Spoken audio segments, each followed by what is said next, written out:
ওয়াজ করিনি নাম শুনেছেন আপনারা? নাম শুনেছেন ওয়াজ করিনি? তার মা ছিল একজন বৃদ্ধা মহিলা। মায়ের সেবার জন্যে, সেবা করার কারণে রাসূলুল্লাহ সাল্লাল্লাহু আলাইহি ওয়াসাল্লামের সাথে এসে সাক্ষাৎ করতে পারে নাই।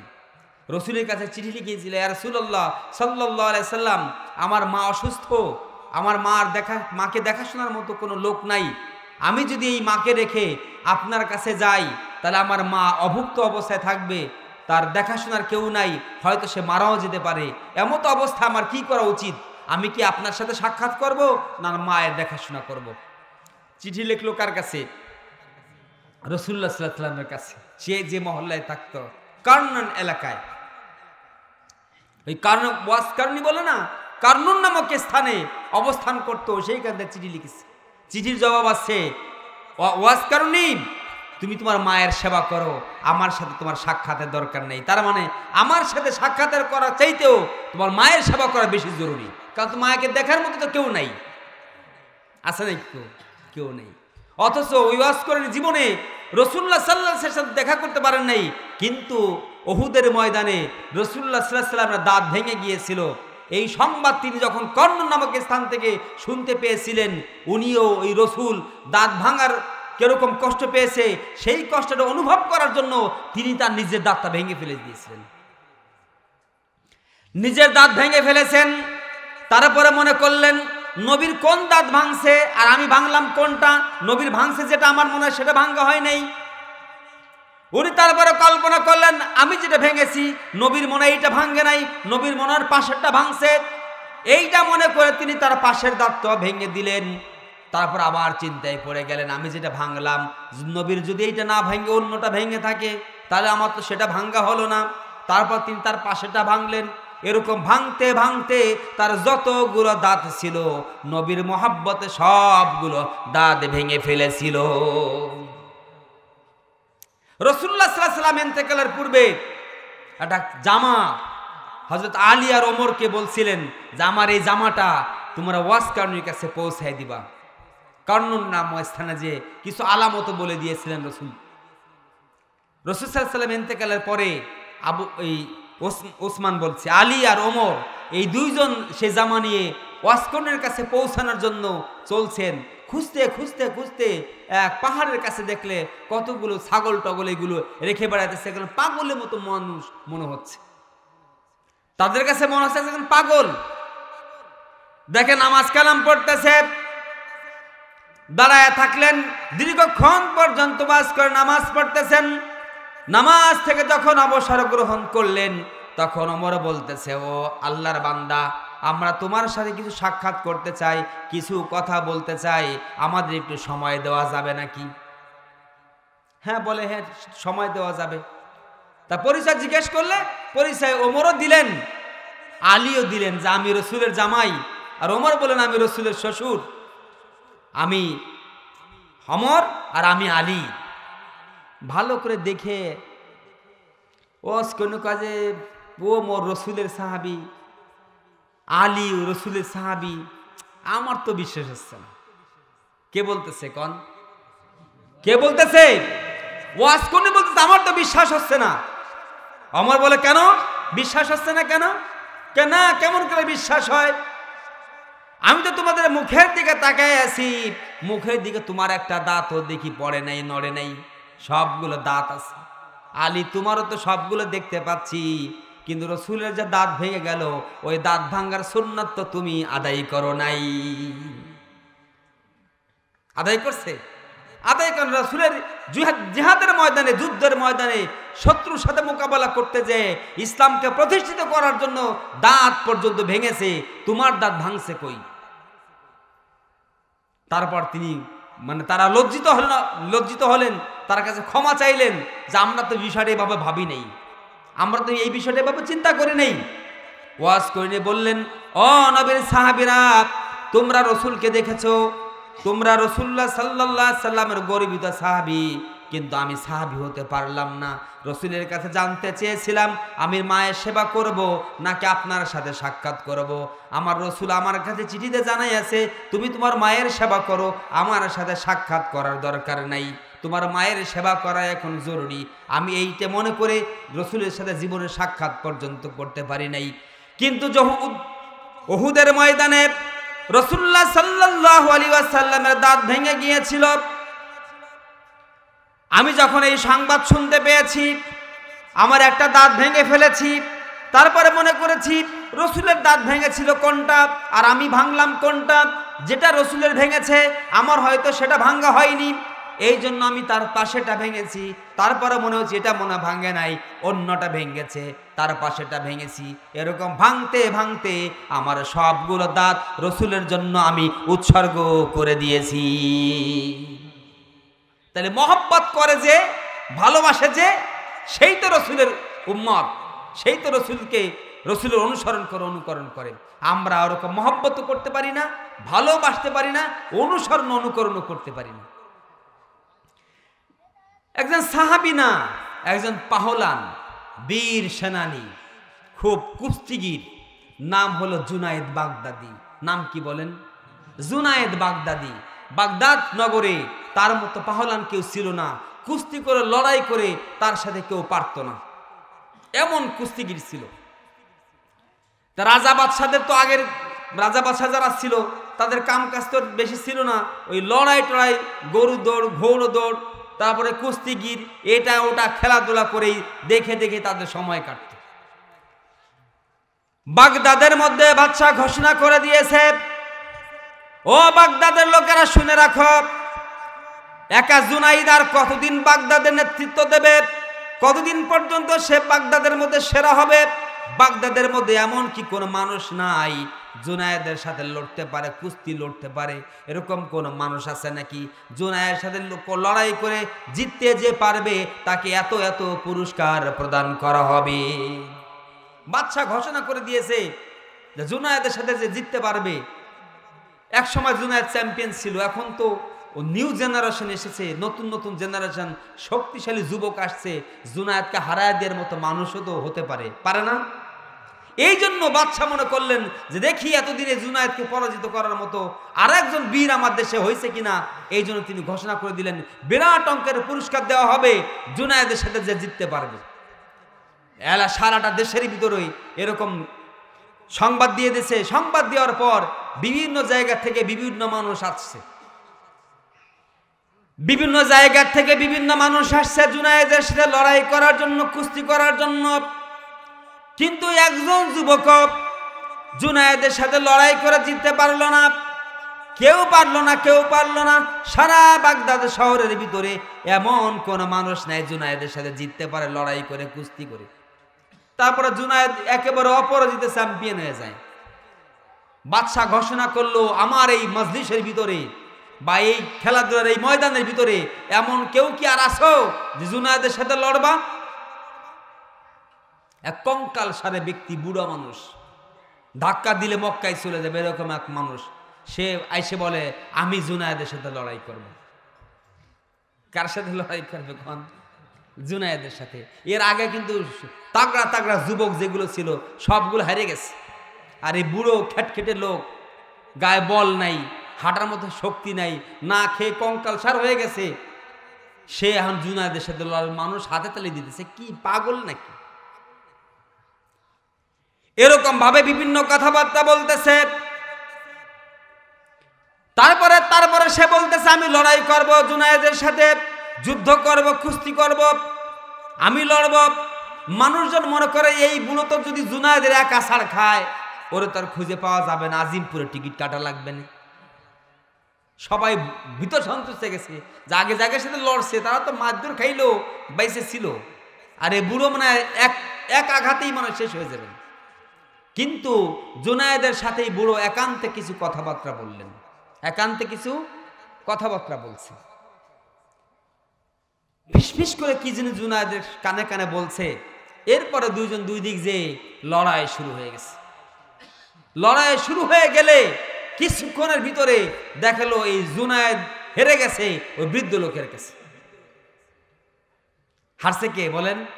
জুনায়েদ হেরে গেছে, বৃদ্ধ লোক জিতে গেছে। মানুষ মানে যা করার দরকার সেরকম আনন্দ উল্লাস করতেছে যে জুনায়েদ তুমি এত পহলানগিরি দেখাও, এত মানুষের হারাইলা, আর এই বুড়োর কাছে তুমি হারে গেলে। কি হলো? বুড়ো বিজয় হয়ে গেল। বুড়ো কি হলো? বিজয় হয়ে গেল, জুনায়েদ হেরে গেল। এই যে বুড়ো লোকটা তার কানে কানে কিছু বলল, আর জুনায়েদ যুদ্ধে হেরে গেল, কানে কানে বলেছিল বুড়ো লোকটা, কানে কানে জুনায়েদের কানে কানে ওই বুড়ো লোকটা বলেছিল, জুনায়েদ শোনো, আমি জানি এই বাগদাদের মধ্যে তোমার সাথে লড়াই করে জেতার মতো কেউ নাই, এটা আমি দেখতেই পেলাম একটু আগে, কিন্তু শোনো, আমি একজন নবীর বংশের লোক, সাইয়েদ বংশের লোক, নবী বংশের লোক, কিন্তু আমি অভাবী মানুষ, দরিদ্র মানুষ, আমার খাওয়া পড়ার কোনো ব্যবস্থা নাই, 2 দিন 3 দিন পর্যন্ত আমার পরিবারের কোনো আহার সংস্থানের ব্যবস্থা আমি করতে পারি নাই। আজকে যদি নবীর ভালোবাসায়, আমি নবীর বংশের লোক, নবীর ভালোবাসা উদ্বুদ্ধ হয়ে যদি আমার কাছে তুমি পরাজিত হও, তাহলে এই বড় পুরস্কারটা আমি পেয়ে যাব, আর এই বড় পুরস্কারটা যদি আমি পাই, তাহলে আমার কিছু আহার সংস্থান, রুজি রোজগারের একটা ব্যবস্থা হয়ে যাবে। জুনায়েদ, তুমি এতদিন জিতেছো, কোনো কথা নাই, আজকে নবীর সম্মানে তুমি আমার কাছে হেরে যেও। কি বুঝতে পারছেন কথা? জুনায়েদের কানে কাছে এই কথা বলছে। জুনায়েদ চিন্তা ভাবনা করছে যে সারা বাগদাদের ভিতরে আমার সাথে তো কুস্তি লড়ে কেউ পারে না, কিন্তু আজকে বুড়ো লোকটা, এ যদি হেরে যায় তা তোর কোনো কর্মসংস্থানের কোনো ব্যবস্থা নাই, আর আমি যদি হেরে যাই তাহলে এই রাজ পুরস্কারটা এই বুড়ো লোকটা পাবে, তার পরিবারটা আহার রোজগার সংস্থান হবে, খাদ্য খাবারের একটা ব্যবস্থা হবে। আমি না আজকে হেরেই গেলাম, আজকে না আমি হেরেই গেলাম নবীর বংশের লোকের কাছে। কোন বংশের লোক? নবীর বংশের লোকের কাছে নাম হেরেই গেলাম, আমার আত্মসম্মান আজকে মলিন হয়েই গেল, আমি হেরেই নাই গেলাম আজকের মতো। কিন্তু এই রাজ পুরস্কারটা এই লোকটা যদি পায়, তার অনেক উপকার হবে, অনেক খুশি হবে লোকটা। এইভাবে তিনি হেরে গেলেন, বুড়ো লোকটা জিতে গেল। যার যার মতো যার যার বাড়িতে চলে গেছে। জুনায়েদ রাতের বেলা শুয়ে আছে, ঘুম আসে না। তারপরে যখন ঘুম এসেছে, ঘুমের ভিতরে রাসূলুল্লাহ সাল্লাল্লাহু আলাইহি ওয়াসাল্লামকে জুনায়েদ স্বপ্নে দেখেছে। রাসূলুল্লাহ সাল্লাল্লাহু আলাইহি ওয়াসাল্লামকে স্বপ্নে দেখে জিজ্ঞেস করল, ইয়া রাসূলুল্লাহ সাল্লাল্লাহু আলাইহি ওয়াসাল্লাম, বিভিন্ন কথাবার্তা বলতেছে। রাসূলুল্লাহ সাল্লাল্লাহু আলাইহি ওয়াসাল্লাম বলতেন, জুনায়েদ, আজকে তুমি যে কাজ করেছো, তোমার এই কাজের কারণে আমার আল্লাহ তোমার উপর খুশি হয়ে গেছে।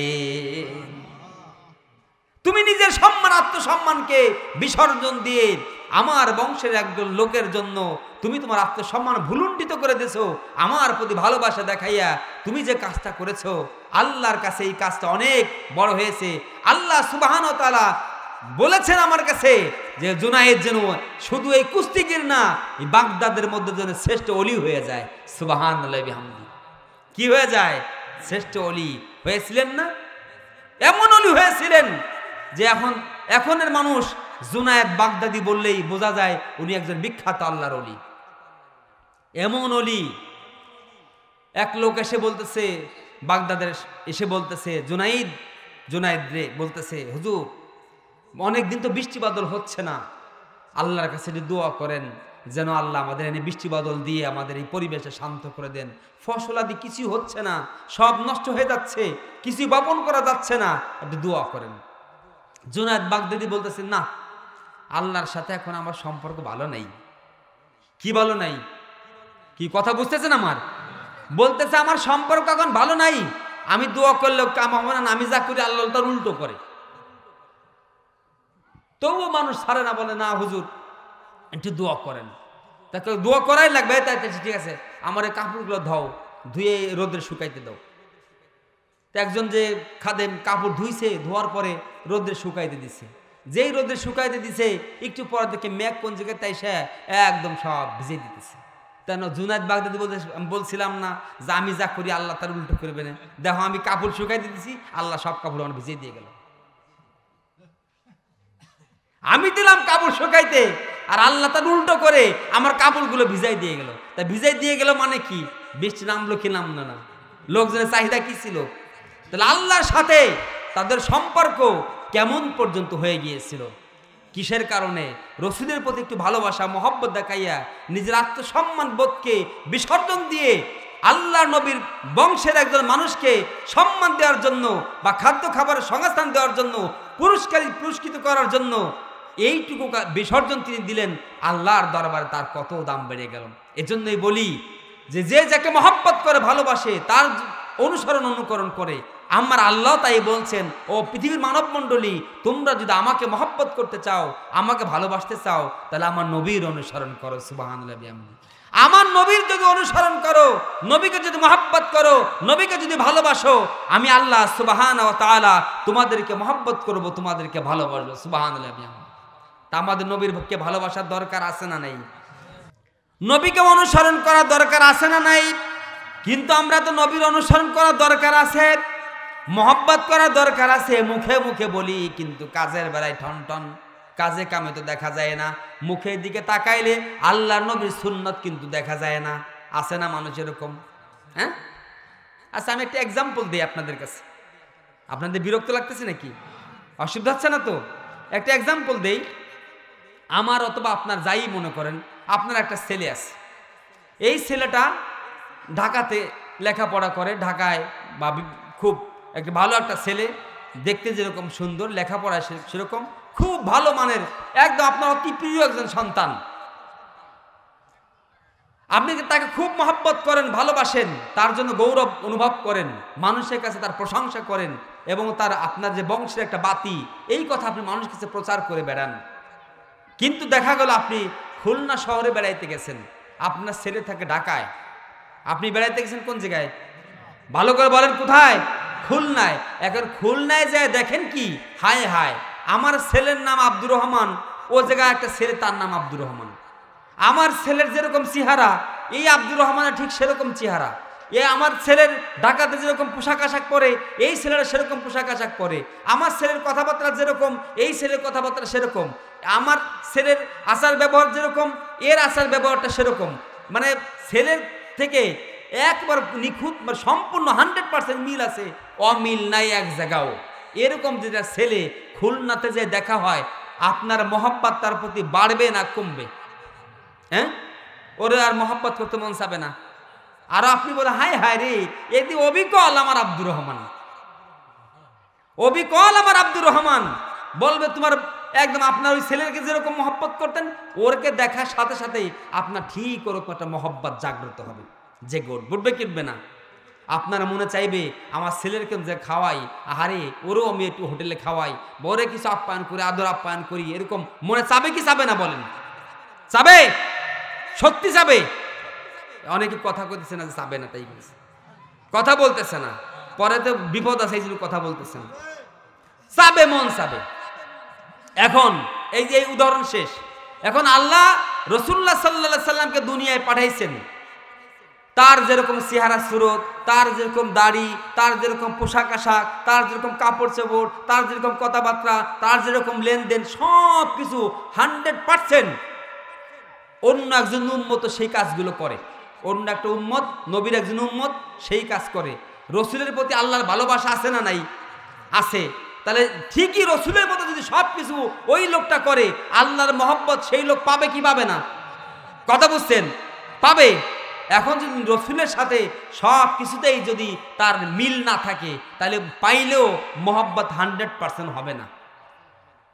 কথা বুঝছেন? মহব্বত 100% হবে না। তা আল্লাহ রাব্বুল আলামিন রাসূল সাল্লাল্লাহু আলাইহি ওয়াসাল্লাম বলছেন, হাবিবুল্লাহ মুহাম্মদ রাসূলুল্লাহ, প্রিয় হাবিব, আল্লাহর বন্ধু। আল্লাহর বন্ধুর সাথে আপনার আমার যে সমস্ত কাজের মিল থাকবে, ওই মিলগুলো আল্লাহর কাছে পছন্দনীয় মনে হবে। আর রসুলের কাজের সাথে যে কাজগুলো আমাদের মিল থাকবে না, সেই কাজগুলো আল্লাহর কাছে অপছন্দনীয় মনে হবে। তার জন্য আমাদের শাস্তি ভোগ করতে হবে। আর যেগুলো মিল থাকবে তার জন্য আমাদের পুরস্কৃত করা হবে।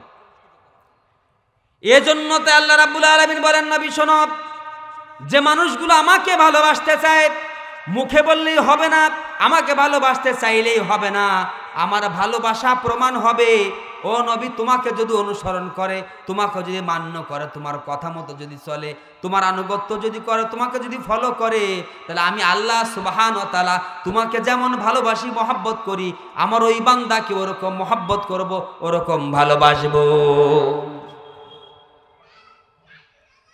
এই জন্য আমাদের চলন বলন, পোশাক আশাক, লেনদেন, মানে টুপি, দাড়ি টাড়ি যা কিছু আছে, সব কিছু মিলিত হবে মুহাম্মদ রাসূলুল্লাহর সাথে। এখন আমার দাড়ি এমন ভাবে শেভ করা, ও রসুলের দাড়ির সাথে মেলে না, তাহলে কি রসুল বেজার হবে না খুশি হবে? বেজার হবে না খুশি হবে? পোশাক আশাক যেরকম পরা দরকার আমার সেরকম পরা নাই, লেনদেন আমার যেরকম করা দরকার তা নাই, তিনি যেরকম ব্যবহার করতেন ওই ব্যবহারের ছিটে ফুটা আমার মধ্যে কিছুই নেই। তাহলে রসুলের সাথে যদি অধিকাংশ মেলে তাহলে তো ভালো, যদি অধিকাংশ না মেলে তাহলে বিপদ নাকি? বিপদ না? আর আমরা কোনো জায়গায় রসুল মানব না, কোনো জায়গায় রসুলকে অনুসরণ করবো না, অনুকরণ করব না, শুধু যখন মরে যায় তখন মানুষ মশলার ছোটে বাঁচাই যায়, ওরে মশলা তখন শুরু করে। মরে গেছে একজন, না না কারোর দেখতে দেওয়া যাবে না, উনি ফতোয়া দিয়ে দিচ্ছে। এতদিন দেখতে পারছে সবাই, এখন দেখা যাবে না। এতদিন মানে শার্ট পরা ছিল তাতে সমস্যা নাই, আর একটা লোক যদি সারা জীবন শার্ট পরা থাকে তাহলে শার্ট পরা অবস্থায় তো তারা মাটি দেওয়া উচিত আমার মনে হয়, কারণ ওই পোশাকই তো সে স্বাচ্ছন্দ্য বোধ করে, ওই পোশাকটাই তার কাছে ভালো লাগে। তার আবার ওই লম্বা জামা কাপড় পরানোর কি দরকার? শার্ট প্যান্ট পরাইয়েই আমার মতে, হিসাব মতে তারা কবরে দেওয়া উচিত, কারণ ওই পোশাক, ওই প্যান্টও সে পছন্দ করে, ওই শার্টও সে পছন্দ করে, ওইটাই তার ধর্তব্য হবে। ওই লম্বা জামা ওই কবরে সবাই পরাইলে ওই সময় লাভ হবে না। কথা বুঝেন নাই? সারা জীবন দাড়ি টাড়ির কোনো খবর নাই, যখন মরে গেছে এখন শেভ করে দেওয়ার কোনো মানুষ টানুষ নাই, কাছে কেউ যায় না, শেভ করেও দেও না, এখন টুকা টুকরা উঠছে। ওটা কি তার মূল দাড়ি? কথা বলেন, ওটা তার মূল দাড়ি না। আর ওই অবস্থায় যদি কবরে যায় তা রসুলের দাড়ির সাথে তো মুখে দিয়ে তাকালে রে কি দাঁড়ে, রসুল তো ভয় পেয়ে আর একদিক শুনে দেবে। ফেরেশতারা যখন কবরে যে এই লোককে কবরে তিনটা প্রশ্ন করবে না, মার রব্বুকা, মান দিনুকা, মান নবিয়ুকা। ও নবীকে এরকম হাদিসের মধ্যে আছে, নবীর চেহারা সুরত কবরের মধ্যে এরকম আনা হবে। ফেরেশতারা বলবে দেখো তো এই লোকটা চেনো নাকি? তো রসুলের দাড়ি টাড়ি পোশাক আশাক দেখে ও তো ওরকম জীবনে দেহ নেই, চেনো নেই, বোঝনের, রসুলের অনুসরণ অনুকরণ করেও নেই, ও রসুলের দেখে বলবে না আমি তো চিনি নেই লোককে। কি বলবে? আমি চিনি না। তার রসুলরে যদি কেউ না চেনে তার কবর খুব আনন্দদায়ক হয়ে যাবে।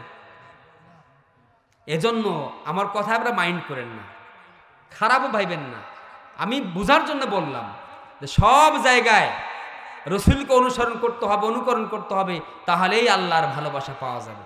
জায়গায় জায়গায় ওই কাফনে কাপড় লম্বা করে পড়ালাম আর কবরে মাথার কাবলার দিকে দিলে, অনেক আমরা আসি যে কবর যারা আমরা খুশি, ও পশ্চিম দিকে নামাজ পড়ে না, একক তো নামাজ পড়ে নাই, তার কবর যদি মানে করে তার উল্টাইয়া এই কাবার দিকে মুখ বাইন্দেও রাখা হয়, ওর লাভ আছে নাকি? সারে না, কি লাভ আছে? তার যদি কাবার দিকে তার রুকু থাকে, তার সেজদা থাকে, তার চেহারা যেদিক নেই থাকুক না কেন সেদিকে তার রব আছে, আছে না নেই? হযরত খুবাইব রাদিয়াল্লাহু তাআলা আনহুকে যখন হত্যা করে ফেলবে তার আগে খুবাইব বলল আমাকে 2 রাকাত নামাজ পড়তে দাও। নামাজ পড়া শুরু করলো। নামাজ পড়ার পরে কেরাত যখন শুরু করলো, নামাজের তেলাওয়াতগুলো তার খুব ভালো লাগতেছে, কিন্তু তার খুবাইব ভাবতেছে আমি যদি এখন লম্বা কেরাত পড়ি শত্রুরা ভাববে না যে এই লম্বা কেরাত মনে মরার ভয়তে পড়তেছে, তাই না? আমি এমন এক সূরা ধরলাম যে 1 ঘন্টা 2 ঘন্টা কেরাতই পড়তেছি, তাহলে ওরা ভাববেন ও তুমি এই বাঁচার জন্য এই ভাব ধরছো, বলবে না? তাই উনি তাড়াতাড়ি সংক্ষেপ করলেন, এইটি মনে করছে যাতে শত্রুরা মনে করতে না পারে যে মরার ভয় করতেছে। নামাজ সংক্ষেপ করলেন। চেহারা ছিল কাবার দিকে, চেহারা কাবার দিক থেকে ঘুরাইয়া আর এক দিক দিয়ে দিছে কাফেরেরা। হযরত খুবাইব রাদিয়াল্লাহু তাআলা চেহারা যখন কাবার দিক থেকে ঘুরাইয়া অন্য দিকে দিয়ে দিল, আল্লাহ রাব্বুল আলামিনের কালাম পাকের মধ্যে কোরআনের আয়াত আল্লাহ রাব্বুল আলামিন হযরত খুবাইবের মনে করায়া দিলেন। তিনি বললেন ফাআইনামা তুওয়াল্লু ফাসাম্মা ওয়াজহুল্লাহ, আমার চেহারা তুমি যেদিকেই ঘুরাও না কেন কাবার দিকে রাখো আর কাবার অন্য দিকে রাখো, যেদিকে রাখো না কেন সেদিকে আমার রব বিরাজমান। আমার চেহারা তুমি যেদিকে ঘুরাও না কেন আমার রব সেই দিক নাই আছে। আমি সারা জীবন নামাজ পড়লাম না, কালাম পড়লাম না, আল্লাহর পথে চললাম না, আর কবরের কাজ করে শোয়াইয়া কাবার দিকে মুখ ঘুরাই দিল আর তা সব মাফ হয়ে গেল, এ বাবার কোনো কারণ নেই, এতে কোনো লাভও নাই। কাবার দিকে মুখ থাকা দরকার বাঞ্ছনীয় যদি ইমানদার হয়। নামাজ কালাম পড়নেওয়ালা লোক হয়, তার চেহারা এমনি কাবার দিকে চলে যাবে। ও যদি মাছের পেটেও চলে যায় তবু আল্লাহ তার ওই মাছের পেটের ভিতর তার জান্নাত বানায় দিবে। আর যদি ওদিক সেজদা নাই, রুকু নাই, কিছু নাই, নামাজ নাই, কালাম নাই, তার ওই লম্বা জামা কাপড়ই পরান আর চেহারা ঘুরাই একদম গামছা দিয়ে বাঁধে কাবার দিকে ঘুরাই দেন, কবরে একেবারে কাজ করে তার কাবা দিকে ঘুরাই দিলে ওই কাবা দিয়ে ঘুরাই কোনো লাভ হবে? এই জন্য আল্লাহ রাব্বুল আলামিন কোরআনুল কারীমের মধ্যে বলেন, লাইসাল বিররা আন তুওয়াল্লু উজুহাকুম কিবালাল মাশরিকি ওয়াল মাগরিব ওয়ালাকিন্নাল বিররা মান আমানা বিল্লাহি ওয়াল ইয়াউমিল আখিরি ওয়াল মালাইকাতি ওয়াল কিতাবি ওয়ান নাবিয়িন। জোরে জোরে বলি আল্লাহু আকবার। 2 নম্বর পারা 5 নম্বর পৃষ্ঠা সূরা বাকারা 177 নম্বর আয়াত। এটা আল্লাহ বলেন, তোমার চেহারা পশ্চিম দিকে ঘুরাও আর পূর্ব দিকে ঘুরাও না কেন, যদি ঈমান তোমার না থাকে তাহলে যতই ঘুরাও ওই ঈমান না থাকার কারণে কোনো লাভ হবে না। ওয়ালাকিন্নাল বিররা মান আমানা বিল্লাহি, তবে লাভ হবে তোমার ঈমান যদি থাকে, আল্লাহর প্রতি ঈমান থাকে, রসুলের প্রতি ঈমান থাকে, কিতাবের প্রতি ঈমান থাকে, পরকালের প্রতি যদি ঈমান থাকে তাহলে তোমার আমল অল্প করো, তাতে তোমার লাভ হবে। হযরত খোবাবকে ওভাবে চেহারা ঘুরাই দিছিল, তাতে কি তার কোনো সমস্যাই ছিল? তাতেও সমস্যা হয়নি। খোবাবকে তারপরে চেহারা তো ঘুরাইছে, তারপরে বলতেছে, খোবাব আমরা মনে করো তোমাকে ছেড়ে দিব, তোমার জায়গায় মুহাম্মদ সাল্লাল্লাহু আলাইহি ওয়াসাল্লামকে আমরা হত্যা করব, তোমার কেমন লাগবে বলো? ঈমান পরীক্ষা করার চিন্তা ভাবনা করতেছে। তোমাকে ছেড়ে দেব, তোমার জায়গায় মুহাম্মদকে এনে মারবো, তোমার কেমন লাগবে, তুমি কি বলো? খোবাব বলল, ও মক্কার কাফেরেরা, ও মক্কার পত্তলিকারা, শুনে রাখো, আমার নবীর দিকে তোমাদের হাত দিয়ে, অপবিত্র হাত দিয়ে যদি একটা ফুলও ছুঁড়ে মারো, আমি খোবাবের গায়ে 1 ফোঁটা রক্ত থাকতেও আমি খোবাব সহ্য করব না। আমার গায়ে 1 ফোঁটা রক্ত আছে, তোদের অপবিত্র হাত দিয়ে যদি একটা ফুলও আমার নবীর দিকে ছুঁড়ে মারিস, আমি তাও সহ্য করব না। আর আমাদের নবীরে যে যা পারতেছে গালিগালাজ করতেছে, বলতেছে অহরহ, অন্যান্য ধর্মের লোকেরা বলতেছে, মুসলমানরা বলতেছে, মুসলমানরা নবীর চরিত্র নিয়ে অনেক প্রশ্ন করতেছে, অনেক কথা বলতেছে। আর খোবাব বলল কি, তোদের হাতের অপবিত্র হাত দিয়ে একটা ফুল ছুঁড়ে মারলেও আমি খোবাব সহ্য করব না। যখন এই কথা বলছে তখন তাকে মারধর করা শুরু করে দিছে। শুধু মারছে না, হাত কেটে ফেলছে, অঙ্গ প্রত্যঙ্গ অল্প অল্প করে কেটে ফেলতেছে। খোবাবের হাত পা যত কাটে খোবাব আরো তত খুশি হয়, আরো আনন্দিত হয়ে যায়। মানুষ প্রশ্ন করলো, খোবাব তোমার কি মৃত্যু যন্ত্রণা হচ্ছে না? তোমার কি কোনো কষ্ট অনুভব হচ্ছে না? খোবাব সিংহের মতো বলতেছে, ও মক্কার কাফেররা শুনে রাখো, আমার হাত কাটো আর পা কাটো, যাই কাটো না কেন, আমি আল্লাহর জান্নাতের ঘ্রাণ পাইতেছি, আমি আল্লাহর জান্নাতের ঘ্রাণ পাইতেছি। অথচ এই হাত কাটো না পা কাটো, এতে আমার কোনো কষ্ট অনুভব হচ্ছে না, আমি কোনো কষ্টই পাচ্ছি না। আল্লাহ তাই কোরআনের মধ্যে বলছেন, ওয়ালা তাহসাবান্নাল্লাযীনা কুতিলু ফি সাবিলিল্লাহি আমওয়াতা, তোমরা ভেবো না আল্লাহর পথে যারা মারা যায়, আল্লাহর পথে যারা শহীদ হয়ে যায় তারা মারা গেছে, এই কথা তোমরা ভেবো না, চিন্তাও করিও না। বাল্লাহইয়াউন ইনদা রাব্বিহিম ইরযাকুন, আল্লাহ বলেন তারা আমার কাছে জীবিত, তাদের সবুজ পাখির ভিতরে তাদের রূহটাকে দিয়ে আমি আল্লাহ জান্নাতের ভিতরে দিয়ে দিছি, তারা জান্নাতের ভিতরে ঘুরে বেড়াইতেছে। খোবাবকে ওভাবে মারলো, তারপর যে বড়িটাকে ছিল একটা গাছের সাথে লটকায় রাখলো, শুলি কাষ্ঠের মধ্যে ঝুলায় রাখলো। খোবাব আল্লাহর কাছে দোয়া করলেন, আল্লাহ তোমার দ্বীনের প্রচার করার জন্য তোমার আল্লাহর নবীর কাছ থেকে আমরা বের হয়েছিলাম, মদিনার থেকে বের হয়েছিলাম, যতটুকু পর্যন্ত আমার দেহের মধ্যে প্রাণ ছিল ইসলাম প্রচারের কাজে আমি নিয়োজিত ছিলাম। এখন আমার রূহটা যদি বের হয়ে যায়, আমার এই হত্যার কাহিনী, আমার শহীদ হওয়ার কাহিনী আমার নবীর কাছে তুমি পৌঁছে দিও। আল্লাহর কাছে বললেন, দোয়া করলেন। আল্লাহ রাব্বুল আলামিন ঠিকই জিবরাইলের মাধ্যমে রাসূলুল্লাহ সাল্লাল্লাহু আলাইহি ওয়াসাল্লামকে সংবাদ পৌঁছে দিলেন, তোমার প্রিয় খোবাব আল্লাহর রাস্তায় শহীদ হয়ে গিয়েছে। সুবহানাল্লাহ। কি অবস্থা, তাকে লটকে রাখছে গাছের সাথে। রাসূলুল্লাহ সাল্লাল্লাহু আলাইহি ওয়াসাল্লাম দুইজন সাহাবী জুবাইর ইবনুল আওয়াম এবং মিকদাদ রাদিয়াল্লাহু তাআলা আনহু এই দুইজন সাহাবীকে বললেন, তোমরা যাও এই খোবাবের লাশটাকে উদ্ধার করে নিয়ে আসো। মদিনার থেকে মক্কার দিকে তার রওনা দিল, ঘোড়ার দিয়ে দৌড়াইতেছে দীর্ঘক্ষণ পর্যন্ত, বা একদিন দুই দিন পর্যন্ত ঘোড়া দৌড়াইয়া তারা মক্কায় চলে গেছে। যা দেখে কাফের মুশরিকরা এই খোবাইবের লাশকে পাহারা দিতেছে। লাশটা গাছে ঝুলে আছে, শুলিতে ঝুলে আছে, কিন্তু কতকজন এরকম লাশ পাহারা দিতেছে যাতে লাশটা নিয়ে যেতে না পারে। জুবাইর ইবনুল আওয়াম এবং মিকদাদ রাদিয়াল্লাহু তাআলা আনহু এই দুইজন যে দেখা যায় ওরা মাতাল মাতাল অবস্থা, হয়তো মত্তদ খেয়ে ওরা মাতাল মাতাল হয়ে গেছে, তারপর একটি ঝিমঝিমানি ভাব। এর মধ্যে একজন উঠলেন গাছে, লাশটাকে ছাড়াই দিয়ে ঘোড়ার উপর নামালেন। ঘোড়ার উপর নামাইয়া দুইজনে দিলে দৌড় দিল, কিন্তু এই যে নামাইছে লাশ নামায় যখন ঘোড়া দৌড় দিছে, ওর মধ্যে কয়েকজন সজাগ হয়ে গেছে, ঘুম থেকে উঠে গেছে। ওরা বলতে হায় হায় হায়, খোবাবের লাশ নিয়ে গেল, ধরো ধরো ধরো ধরো ধরো। এখন লাশ নিয়ে একটা ঘোড়ার উপরে একটা লাশ নিয়ে, তাও লাশের খণ্ডিত অংশ, হাত পা কাটা, এখানে ওখানে কাটা খণ্ডিত অংশ, তাই নিয়ে ঘোড়ার উপর দিকে খুব দ্রুত দৌড়ানো যায়, খুব দ্রুত দৌড়ানো যায়। উনরা মনে করলেন যে আমরা যদি এই লাশ নিয়ে দৌড়াই তা লাশও ধরা পড়ে যাবে, আমরা ধরা পড়ে যাব শত্রুর হাতে। অতএব লাশটাকে একটা জায়গায় ফেলে রাখছে, ফেলে ওরা দ্রুত গতিতে সরে গেছে। আর যেই না লাশটা ফেলছে, আল্লাহ রাব্বুল আলামিনের অর্ডারে এই লাশটা মাটিতে নিজে নিজে কবর খোঁড়ার মতো হয়ে গেছে। নিজে নিজে কবর খোঁড়ার মতো হয়ে যে লাশটা সেখানে যখন পড়েছে, আবার মাটিতে এরকম হয়ে গেছে, একটা শত্রু আর তার লাশটা নিতে পারে না। সুবহানাল্লাহ।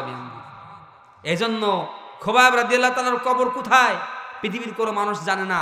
ওরা ওই শত্রু চলে যাওয়ার পর জুবাইর ইবনুল আওয়াম মিকদাদ আবার পিছনে পিছনে ফিরে আসলো যে লাশ কোন জায়গায় পড়ছে, ভাবছিল যে আমরা এই জায়গায় ফেলে রেখে গেছি।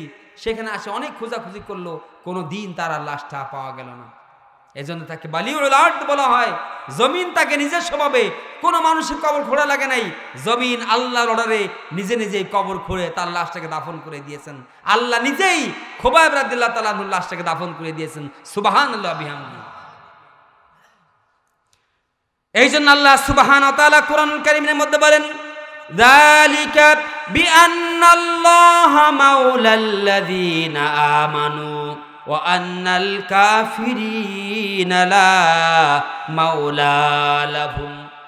আল্লাহ সুবহানাহু ওয়া তাআলা কোরআনুল কারীমের ভিতরে সূরা মুহাম্মাদের 11 নম্বর আয়াতের মধ্যে বলেন, নিশ্চয়ই যারা আল্লাহর হয়ে গিয়েছে, যে সমস্ত ঈমানদার আল্লাহ হয়ে গিয়েছে, আল্লাহও তাদের হয়ে গিয়েছে। আমি যদি আল্লাহর দিকে আগাই, আল্লাহ আগাবেন না? আগাবেন কি আগাবেন না? হ্যাঁ, যে বলতেছে যদি আপনি 1 বিঘত আগান, আল্লাহ 1 হাত আগাবে। আপনি যদি 1 হাত আগান, আল্লাহ 2 হাত কমসে কম।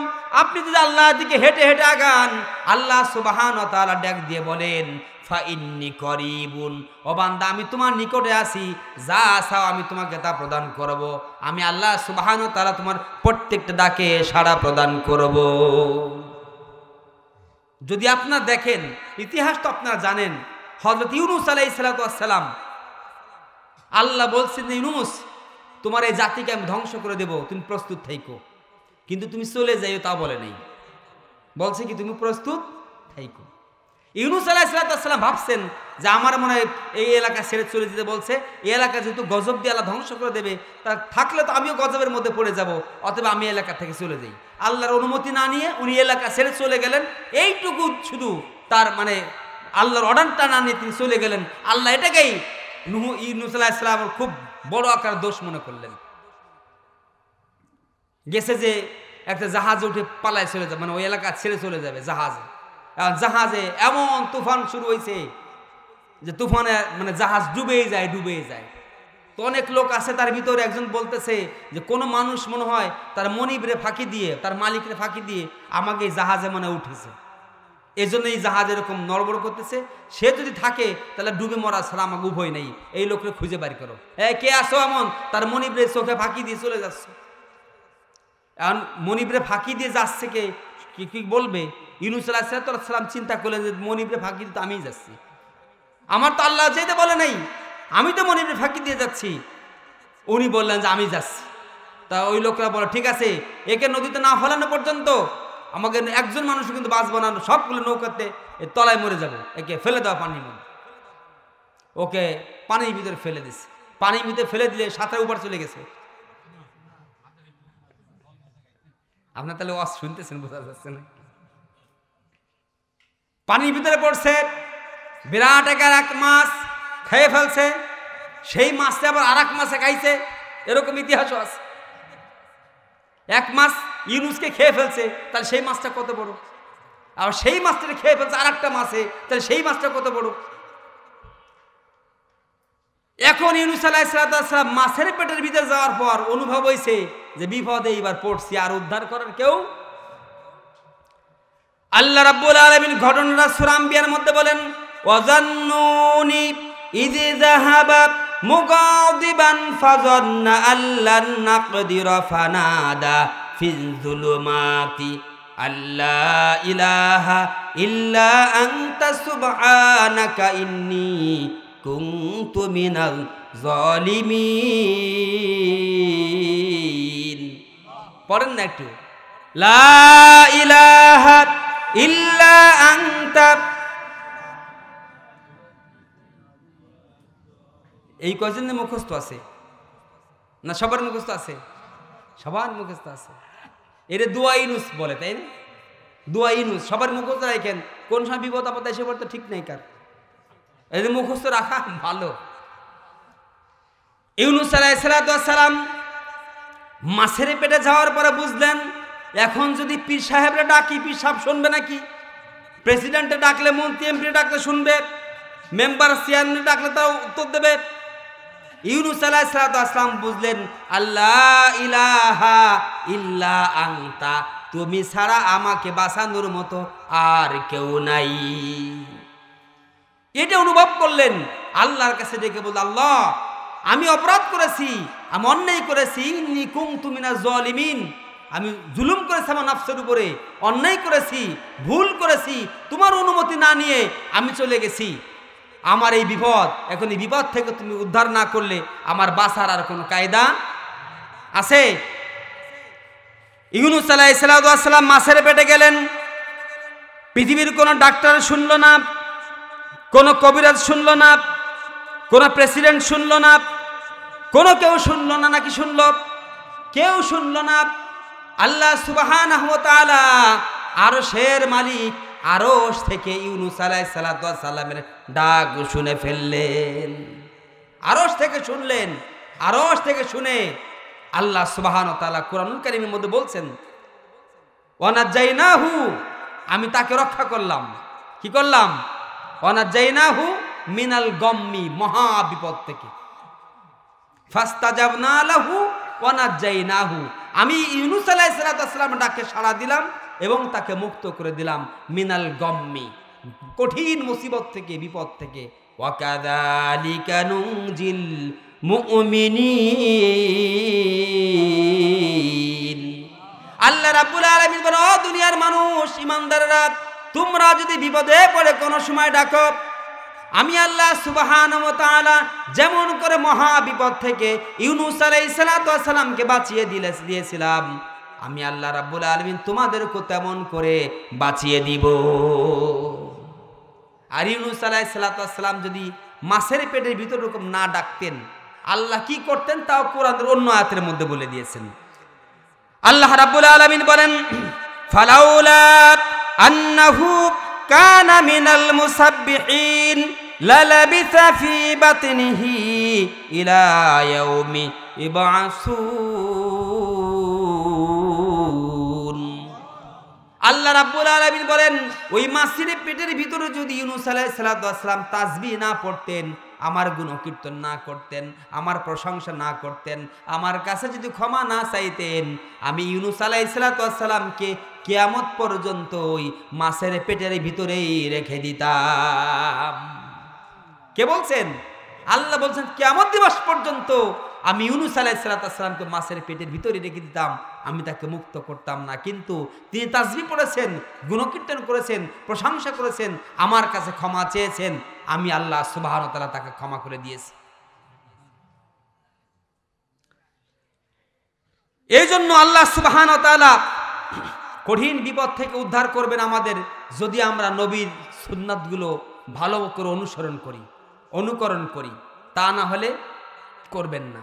আমি একটা ছোট একটা ঘটনা পড়ছি, ঘটনাটা আমার খুব ক্লিয়ার মনে নেই, কিন্তু যতটুকু মনে পড়ে ততটুকু, এই যে আমরা যে সূরাতে চলাফেরা করি, এরকম একটা সূরাতে এক লোক নদীতে ডুবে মারা গেছে।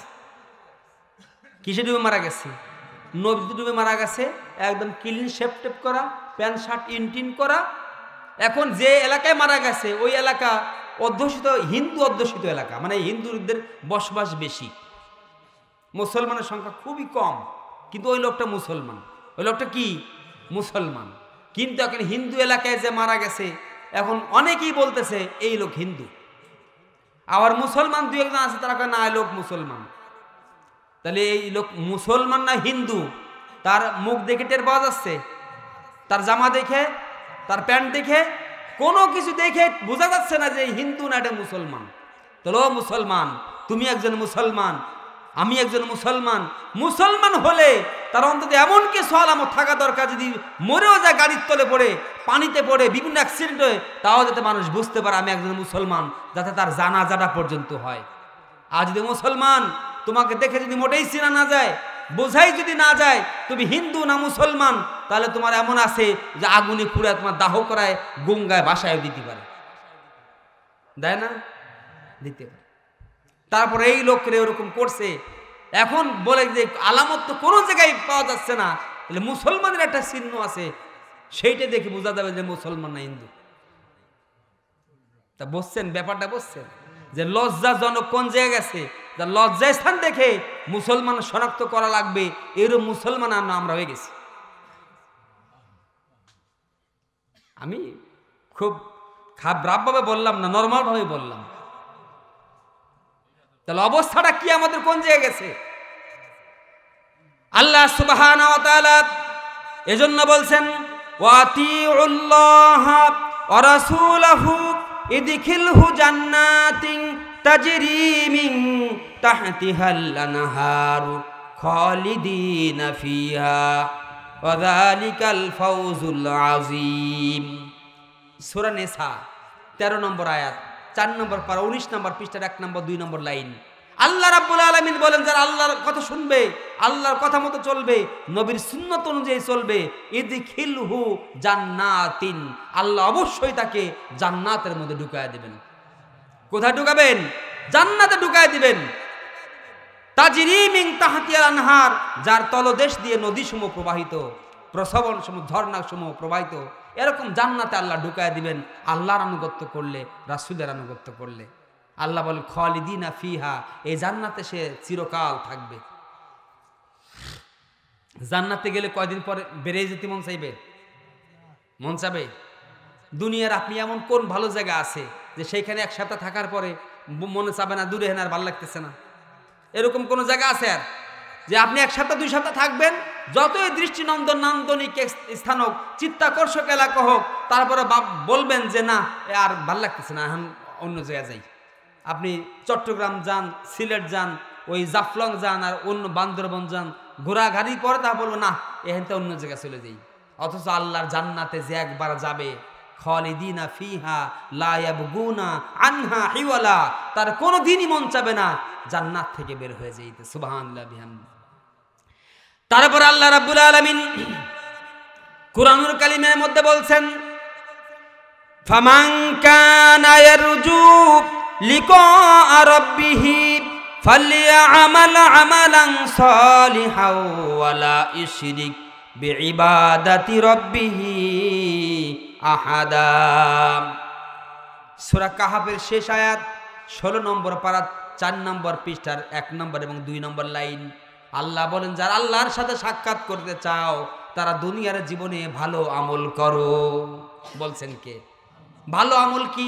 ভালো আমল হলো কোরআন অনুযায়ী চলা, হাদিস অনুযায়ী চলা। কোরআন অনুযায়ী চললেই ভালো কাজ হবে, হাদিস অনুযায়ী চললেই ভালো কাজ হবে। এই দুটো বাদ দিয়ে অন্য কোন রাস্তায় চললে সেটা আর ভালো কাজ বলে গণ্য হবে না। যতই আমি মনে করি ভালো কাজ, কিন্তু ওটা ভালো কাজ না যদি কোরআন অনুমোদন না করে, হাদিস যদি অনুমোদন না করে। কথা বুঝতে পারছেন? কোরআন হাদিস অনুমোদন নাই, আমি আপনি ভাববো যে এটা খুব ভালো কাম, খুব ভালো কাম, আল্লাহর কাছে ভালো কামে 4 পয়সার দাম নেই।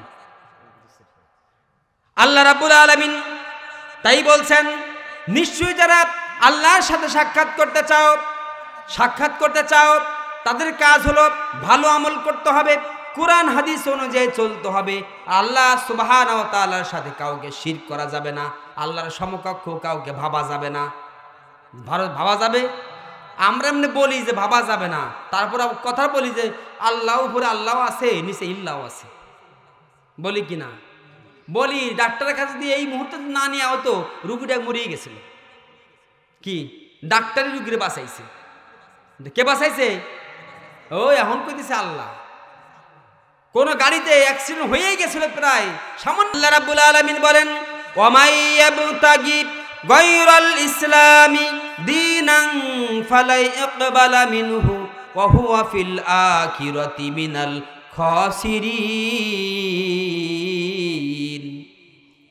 3 নম্বর পারা 20 নম্বর পৃষ্ঠা এর 4 নম্বর লাইন, সূরা আলে ইমরানের 85 নম্বর আয়াত। আল্লাহ রাব্বুল আলামিন বলেন, যে ব্যক্তি ইসলামকে বাদ দিয়ে অন্য কিছু অনুসন্ধান করবে, অন্য কিছু তালাশ করবে, অন্য কিছু পালন করবে, অন্য কিছু অনুসন্ধান করবে, অন্য কিছু অনুসরণ করবে, সে যাই কিছু করুক না কেন, ইসলাম যদি সেটা অনুমোদন না করে, তার ওই কাজ আল্লাহর কাছে কবুল হবে না। কে বলছেন? আল্লাহ বলছেন, ইসলাম অনুমোদন যদি না করে, সে যত ভালো কাজই করুক না কেন, সেটা কি ভালো কাজ বলে গণ্য হবে? ফালা ইকবালা মিনহু, আল্লাহর কাছে এটা গ্রহণযোগ্যই হবে না। কে বলছেন? আল্লাহ বলছে, ওহুয়া ফিল আখিরাতি মিনাল খাসিরিন, এবং আখিরাতে সে মহা ক্ষতির মধ্যে পড়ে যাবে, লসের মধ্যে পড়ে যাবে। এ কথা বলছেন কে? আল্লাহ। এজন্য জীবন চলার সকল ক্ষেত্রে শুধুমাত্র মুহাম্মদ রাসূলুল্লাহ সাল্লাল্লাহু আলাইহি সাল্লামের আনুগত্য করতে হবে। আর এই রাসূল আনুগত্য করেছেন এই কোরআনের। কার আনুগত্য করেছেন? কোরআনের। অনেক সাহাবীরা রাসূল সাল্লাল্লাহু আলাইহি সাল্লামের ইন্তেকালের পর মা আয়েশা সিদ্দিকা রাদিয়াল্লাহু তাআলা আনহা তার কাছে প্রশ্ন করছেন যে, মা আয়েশা, রাসূলুল্লাহ সাল্লাল্লাহু আলাইহি সাল্লামের চরিত্র কেমন ছিল? কি ছিল চরিত্র? এই গল্প করতেছেন আপনারা? ওরে আল্লাহর কি সাহস!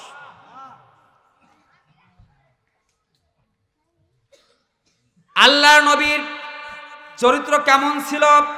মা আয়েশা সিদ্দিকা রাদিয়াল্লাহু তাআলা আনহার কাছে প্রশ্ন করেছেন সাহাবীরা।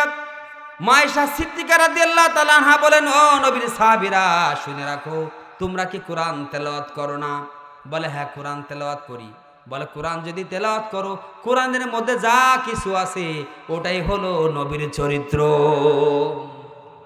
তো নবীর চরিত্র যদি সারা কোরআন হয়, আল্লাহ যা বলছেন তা সব কিছু পালন করে, আর আল্লাহ আমাদের অন্য কিছু বলছে নাকি? আল্লাহ বলছেন, মা আতাকুম রাসূলু ফাখুযুহু ওয়া মা নাহাকুম আনহু ফান্তাহু। রাসূল যেটা তোমাদের করতে বলেন তোমরা সেইটা করবা, যেটা করতে নিষেধ করেন তার থেকে বিরত থাকবা। ওই বিরত থাকা আর ওই করাই হলো আল্লাহর আনুগত্য করা, আল্লাহর অনুসরণ করা, আল্লাহর আইন মতো চলা। কি বলছেন বুঝতেন ব্যাপারটা? মাইতে রাসূল ফাকাদ আতা আল্লাহ। আল্লাহ কোরআনে বলছেন যে ব্যক্তি রাসূলের আনুগত্য করলো সেজন্য আমি আল্লাহর আনুগত্য করলো। আল্লাহর তো আমরা দেখছি নাকি কেউ? তারপর কিভাবে তার আনুগত্য করব? আল্লাহ কোরআন দিয়েছেন, কোরআন অনুযায়ী রাসূল যেভাবে চলেছেন, রাসূল যেভাবে আনুগত্য করেছেন, কোরআনকে অনুসরণ করেছেন, অনুকরণ করেছেন, আমাদেরকে ঠিক সেভাবেই করতে হবে। তার বাইরে যাওয়ার কোনো সুযোগ আছে? বাইরে যাওয়ার কোনো সুযোগ নাই।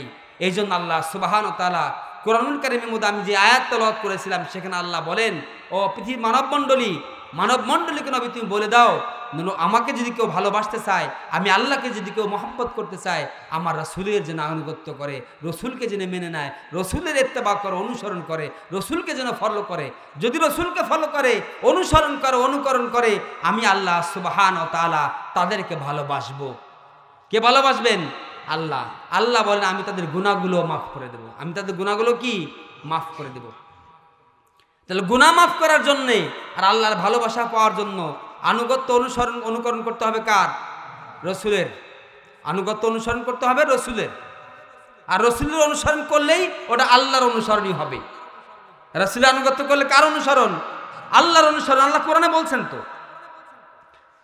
এই জন্য আল্লাহ রাব্বুল আলামিন কোরআনুল কারীমের ভিতরে অন্য আয়াতের মধ্যে আর অনেক জায়গায় বলেছেন, ওমাই ইয়াসিল্লাহা ওয়া রাসূলাহু ওয়া ইয়াতাআদ্দা হুদুদাহু ইদখিলহু নারা। আল্লাহ সুবহানাহু ওয়া তাআলা 4 নম্বর পারার 19 নম্বর পেজা সূরা নিসার 14 নম্বর আয়াতের মধ্যে বলছেন, যে ব্যক্তি আল্লাহর আনুগত, আল্লাহর ওমাইয়া আসিল্লাহ রাসূলাহু, আল্লাহর অনুসরণ করবে না, আল্লাহ রসুলের অনুসরণ করবে না, আল্লাহ রাব্বুল আলামিন অবশ্যই তাকে জাহান্নামের ভিতরে ঢুকাবে। নাউযুবিল্লাহি মিন যালিক। কে বলছেন? আল্লাহ বলছেন ওমাইয়া আসিল্লাহ ওয়া রাসূলাহু, যে আল্লাহর বিরোধিতা করবে, আল্লাহ রসুলের বিরোধিতা করবে, সে যাবে কোথায় বলেন? জাহান্নামে চলে যাবে।